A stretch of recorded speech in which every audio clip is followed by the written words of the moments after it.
High voltage Nandigram ১ নম্বর ব্লকের কিন্দামারি অঞ্চলে vote প্রচারে বিজেপি প্রার্থী শুভেন্দু অধিকারী।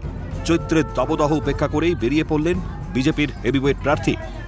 বিভিন্ন মন্দিরে পুজো দেওয়ার পাশাপাশি সারালেন জনসংযোগ। হাতে ইভিএম মেশিন নিয়ে ভোট প্রার্থনা করেন শুভেন্দু। সাংবাদিকদের মুখোমুখি হয়ে তৃণমূলকে নিশানা। ২০২১-এ ভোট পরবর্তী হিংসার কথা তুলে ধরে তিনি বলেন, গণতন্ত্র প্রতিষ্ঠিত হওয়া দরকার। পাশাপাশি ভোটের আগে কেন্দ্রীয় বাহিনী মোতায়েন নিয়েও রাজ্যকে দুষলেন বিজেপি প্রার্থী। যে গ্রামটা থেকে এলাম ২০২১-এ ভোটের পরে ৪৫টা বাড়ি ভেঙেছে। এই গুন্ডামি বন্ধ হওয়া দরকার, গণতন্ত্র প্রতিষ্ঠিত হওয়া দরকার।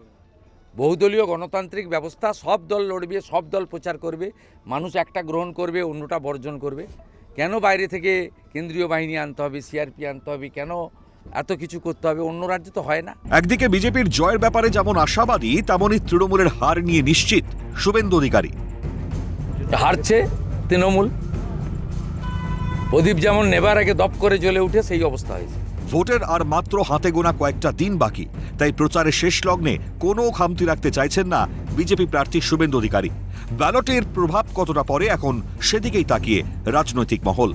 রমেন মাইতির রিপোর্ট, ক্যালকাটা নিউজ।